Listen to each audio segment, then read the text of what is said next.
Vâng, chào mừng mọi người đã trở lại với kênh của Lạc Đường. Nhiều bạn yêu cầu Lạc Đường thể hiện về món này nhưng rất chi là lâu rồi. Hôm nay Lạc Đường mới có một cái đơn hàng để thể hiện cho các bác xem cái video này. Lạc Đường thì rất sợ bị vi phạm cộng đồng, cho nên là chỉ có thể quay cho các bác xa như này thôi khi mà nó vẫn còn sống. Tí nữa Lạc Đường thịt xong thì Lạc Đường sẽ quay cho các bác xem. Mong rằng là các bác gạch đá Lạc Đường ít thôi nhá. Cũng vì là một cái sự yêu cầu yêu mến của khách hàng với Lạc Đường rất chi là cao, nên Lạc Đường đã quyết định quay cho các bạn xem, cho các bác xem cái video này. Sau khi cắt tiết và sơ chế xong thì đây là toàn bộ số rắn mà Lạc Đường sẽ nấu cho khách trong buổi chiều ngày hôm nay. Và hôm nay thì Lạc Đường xin giới thiệu đến với các bác 5 món rắn cơ bản, đơn giản và dễ làm. Trong số rắn này thì có 3 loài tất cả. Lạc Đường xin phép các bác là không kể tên từng loài ra đây vì rất có thể sẽ ảnh hưởng đến video này. Và rắn sau khi đã được lột da xong thì đây là phần da của nó đây các bác. Phần da này thì Lạc Đường đã nhúng nước sôi và đã đánh vẩy sạch sẽ rồi. Tiếp nữa đây là ruột của rắn, thì cái này tí nữa Lạc Đường sẽ xào xả ớt lên cho khách. Và để làm đủ cho 2 nồi lẩu cho 12 người ăn thì ở đây Lạc Đường sẽ phụ vào đây một con gà. Con gà này là gà già các bác ạ. Tiếp tục là đến thuốc bắc. Thuốc bắc này thì để làm món lẩu. Và cái thuốc bắc này thì Lạc Đường đã giới thiệu với các bác rất nhiều trong các video liên quan đến thuốc bắc. Tiếp nữa là đến sả bằm và hành khô bằm, ớt bằm. Đó, các bác có thể nhìn thấy. Và đây là gừng giã nhỏ và sả đã được ngâm rượu để tẩy tanh. Và để cho nước lẩu có vị ngọt thanh thì ở đây Lạc Đường sẽ sử dụng 2 quả dừa lon như này để lấy nước. Còn đây là hạt sen và nấm hương sẽ hầm với rắn và thuốc bắc để ta làm món lẩu. Ok rồi, giờ thì ta sẽ bắt đầu làm. Và món đầu tiên đó là món chả rắn. Món chả rắn này thì các bác phải lọc cái xương sống nó ra, thì khi mà ta bằm nó mới nhuyễn được. Thì cách lọc rất chi là dễ thôi các bác ạ. Các bác sẽ phải lọc từ đuôi lên đầu. Thì các bác sẽ dùng mũi kéo cắt ở chỗ phần xương bè ở phần đuôi sát với lại xương sống, tách nó ra. Đây các bác có thể xem lại một lần nữa. Lạc Đường đang cắt ở chỗ phần đuôi sát với lại xương bè và xương sống. Khi mà các bác đã tách đúng khớp rồi thì các bác một tay giữ và một tay kéo thôi là miếng thịt nó sẽ ra. Các bác có thể nhìn thấy Lạc Đường đang làm đó. Rất dễ đúng không các bác? Với số lượng khách khoảng 12 người, Lạc Đường sẽ lấy thịt từ 2 con rắn và sẽ phụ vào đây khoảng 3 lạng thịt ba chỉ nữa để băm lẫn vào cho miếng chả nó được béo hơn và thơm hơn. Ngọ đã nhận dậy rồi nhá, miết tay đây này không thấy còn xương nữa là được. Và đây là món chả đang được bằm đây các bác. Món chả này thì các bác sẽ bằm luôn vào đây, đó là thịt ba chỉ và rau húng quế và hành khô để cho nó được thơm hơn. Và đây là phần xương mà Lạc Đường đã lọc hết thịt rồi đây các bác. Bây giờ thì Lạc Đường sẽ chặt khúc nó ra để chút nữa ta nấu cháo đỗ xanh. Các bác cũng có thể chặt thêm những phần cổ hay là phần đuôi của những con rắn khác. Các bác phụ vào đây để cho nồi cháo nó được ngọt hơn. Tiếp tục là ta sẽ chặt những phần còn lại để đem đi hầm làm món lẩu. Với đặc trưng của thịt rắn thì rất chi là lở, cho nên các bác chặt những miếng vừa ăn thôi. Các bác sẽ chặt khúc khoảng 4 đến 5 cm với những con vừa phải, còn những con to như này thì các bác sẽ chặt ngắn hơn. Nếu các bác chặt dài, cánh mày râu thì ăn được, nhưng các chị em phụ nữ thì rất ngại đấy các bác ạ. Và đây là toàn bộ số thịt mà Lạc Đường đã chặt xong để cho 2 món đó là lẩu và cháo đỗ xanh đây các bác.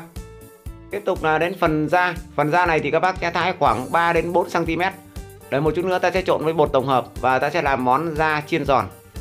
Ok rồi, giờ thì ta sẽ tẩy tanh cho tất cả các món. Như lúc đầu thì Lạc Đường đã giới thiệu, Lạc Đường đã chuẩn bị trước. Ở đây nó là gừng giã nhỏ và sả ngâm với rượu. Thì ở đây nó khoảng độ một nửa cốc rượu các bác ạ. Bây giờ thì ta sẽ cho cái số rượu gừng này vào, mỗi món một chút để khử tanh. Và đây là món chả cũng đã được bằm xong. Bây giờ thì Lạc Đường sẽ lên vào đây một chút bột ngọt, một chút tiêu, một chút ớt bằm và một muôi nước mắm. Các bác sẽ trộn thật đều lên và ta sẽ để đây khoảng 5 phút. Sau đó ta sẽ đem đi cuốn với lại nát nốt và mỡ chài để chiên lên làm món chả. Tiếp tục là ta sẽ xào thịt rắn để hầm với thuốc bắc cho kịp món lẩu. Thì các bác chuẩn bị một cái chảo, cho một chút dầu vào và ta sẽ đổ sả bằm vào đây khi vàng lên. Khi đã thấy sả đã vàng rồi thì các bác sẽ đổ thịt rắn vào xào. Đến lúc này thì các bác vặn to lửa lên. Các bác xào một lúc thì các bác cho thêm vào đây một chút rượu để cho thịt rắn thơm hơn và nó bắt cái lửa nó vào trong cái chảo. Các bác để cho lửa bắt vào càng to thì càng tốt. Như vậy thì thịt rắn sẽ thơm hơn và hết mùi tanh các bác ạ. Và sau khi đã xào một lúc thấy thịt rắn đã săn lại thì các bác sẽ đổ vào đây là nước dừa tươi. Ở đây Lạc Đường đã chuẩn bị 2 quả dừa, Lạc Đường sẽ đổ hết vào đây. Ok rồi, giờ thì các bác sẽ lên vào đây nửa muỗng bột ngọt, 1 muỗng bột nêm và 1 muỗng đường. Các bác sẽ om vào đây khoảng 3 đến 5 phút cho thịt ngấm với lại nước dừa thì ta sẽ vợi sang nồi thuốc bắc. Và đây là nồi thuốc bắc đây các bác. Cái thuốc bắc này thì Lạc Đường đã rang lên rồi và đã cho nước vào đun trước. Bây giờ thì Lạc Đường sẽ đổ thịt rắn vào đây và ta sẽ om tiếp vào đây khoảng 10 phút. Với món lẩu này thì các bác để nước nó vừa phải, không nên đẫy đãng quá. Khi nào ta muốn nêm thêm thì các bác tuyệt đối không được nêm nước lạnh mà phải nêm bằng nước sôi hoặc là bia. Nếu các bác nêm nước lạnh là sẽ rất tanh đấy các bác ạ. Tiếp tục là đến cháo đỗ xanh. Cái đỗ xanh ở đây thì là đường đã ngâm và đã vo sạch, bây giờ cho vào nồi cùng với lại xương rắn. Với cháo đỗ xanh thì cũng rất chi là dễ nấu, các bác cứ đun sủi rồi nhắc ra ngoài, đợi khi nó nguội nguội các bác lại đặt lên đun sủi lại, chỉ khoảng 2 lần thôi là cháo sẽ tự khắc dừ. Ok rồi, giờ là đến món chả. Với món chả này thì các bác sẽ cho thịt vào trong lá nốt và ta sẽ cuốn nó lại và bọc một lớp mỡ chài lợn ở bên ngoài. Đây các bác có thể nhìn thấy là lạc đường vừa cuốn xong đây các bác. Các bác cứ cuốn những miếng nó nhỏ và xinh, nó vừa miếng ăn, chứ không nên cuốn những miếng to quá như thế này. Đấy các bác có thể thấy là học viên của lạc đường cuốn nó rất chi là to, chứ nó thô kệch và nó lại nhiều mỡ, nhìn miếng chả nó không được đẹp. Tiếp tục là món lòng xào xả ớt. Thì đây là lòng mà lạc đường đã trần sơ qua bằng nước gừng và sả. Lúc trần cái lòng này lạc đường đã quên không bật máy quay, cho nên các bác đã không xem được cái đoạn đó. Nhưng không sao các bác ạ, các bác cứ trần với này nước sả gừng rượu trắng là được. Và ta sẽ thái ra những miếng vừa ăn như thế này. Và sau khi thái xong thì các bác sẽ ướp vào đây một chút bột ngọt, một chút bột canh và hành bằm và sả bằm, một chút sa tế và một chút hạt tiêu. Các bác sẽ ướp vào đây khoảng độ 3 phút thì ta sẽ đem đi xào. Ok rồi, giờ thì lạc đường sẽ hoàn thiện tất cả các món để mang lên cho khách thưởng thức. Thì đầu tiên đó là món chả. Các bác sẽ chuẩn bị chảo và cho lượng dầu vừa ngập cái chả là được. Sau đó là ta sẽ thả tất cả chả vào và ta sẽ rán vàng lên. Với chả này thì các bác cũng rán vừa phải, các bác rán vừa chín đến, thấy có màu vàng vừa đẹp là được. Các bác không nên rán kỹ quá, chả nó sẽ khô. Và đây là 2 đĩa chả mà lạc đường đã rán xong rồi đây các bác, rất chi là tuyệt vời luôn các bác ạ. Tiếp tục là đến món da rán chiên giòn. Các bác sẽ ướp vào đây một chút bột ngọt, một chút bột canh, một chút tiêu và một chút ớt bằm. Các bác sẽ trộn đều lên một chút để cho da ngấm được gia vị. Thì ta sẽ tiếp tục cho vào đây đó là bột tổng hợp. Các bác sẽ cho vào đây khoảng 3 thìa. Nếu các bác không có bột tổng hợp thì các bác có thể cho bột chiên giòn cũng được. Sau đó các bác sẽ dùng tay bóp nó lên để cho miếng da nó ngấm được tất cả các bột và ta sẽ đem đi chiên. Các bác sẽ chuẩn bị một chảo dầu nóng già, sau đó ta sẽ thả lần lượt da vào ta chiên lên. Với da rắn thì nó hơi dai cho nên các bác phải chiên kỹ. Các bác có thể chiên làm 2 nửa cũng được. Chiên nửa thứ nhất vừa phải như này, các bác vớt ra. Và cứ như vậy các bác sẽ chiên qua hết một lần. Sau đó thì đến lần thứ hai các bác sẽ đổ tất cả vào và ta sẽ chiên thật vàng và giòn lên. Và đây là số da mà lạc đường đã chiên lần thứ hai và nó được như này đây các bác. Đó, rất chi là giòn và vàng luôn. Bây giờ lạc đường sẽ rắc vào đây một chút bột rau muối. Khi đã thấy bột rau muối bám trên da được đều thì ta sẽ cho lên đĩa trình bày với lá nốt được thái nhỏ và chiên giòn. Như vậy là ta đã hoàn thành xong món da chiên giòn rồi đây các bác ạ. Tiếp tục là một món mà không có trong video giới thiệu hôm nay, đó là món chim đồng cháo lá mốc mật. Món này thì khách mang đến và yêu cầu lạc đường làm để họ thưởng thức. Nếu có dịp lạc đường sẽ quay món này cho các bác xem. Tiếp tục là đến món lòng xào. Các bác sẽ phi cái sả thái bát chéo này vàng nó lên thì ta sẽ cho vào đây đó là bột cà ri. Nếu các bác không có các bác có thể cho ngũ vi hương vào cũng được. Các bác sẽ đảo qua lên một chút, khi thấy nó có mùi thơm và màu đẹp thì ta sẽ cho lòng vào xào. Các bác sẽ để mức lửa to vừa phải ở lúc đầu ta xào như này và cố gắng để cho lửa bắt vào trong chảo để cho lửa khử bớt cái mùi tanh và cái tính hàn ở cái lòng này đi. Khi đã thấy lòng săn lại thì các bác sẽ cho vào đây đó là ớt Đà Lạt và dứa thơm.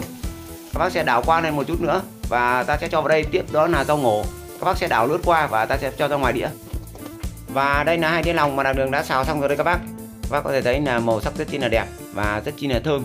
Nếu như hôm nay khách lựa chọn là thịt gà ác để ăn cùng với món lẩu chứ không phải gà này như lúc đầu lạc đường tư vấn thì món ăn hôm nay của chúng ta hoàn hảo 100%. Thật hơi tiếc có phải không các bác? Và đây là nồi lẩu mà lạc đường đã linh xong rồi đây các bác. Lúc đấy lạc đường linh được một chút thì lạc đường nhắc ra để làm những món khác. Và bây giờ thì lạc đường sẽ đun sủi trở lại và sẽ cho vào đây đó là hạt sen và nấm hương, nêm nếm một lần nữa và sẽ vợi ra nồi lẩu và đặt trên bếp từ để cho khách thưởng thức.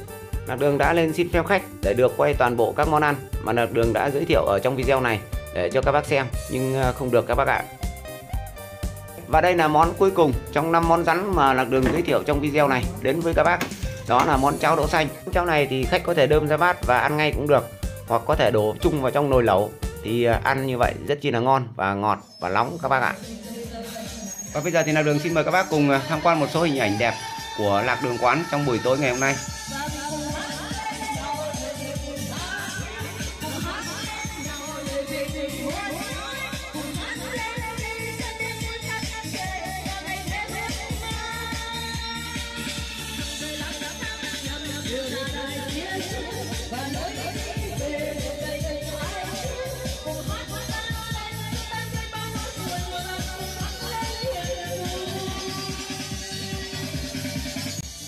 Vâng, lạc đường xin cảm ơn mọi người đã xem video của lạc đường. Cảm ơn mọi người rất nhiều. Hẹn mọi người ở những video tiếp theo.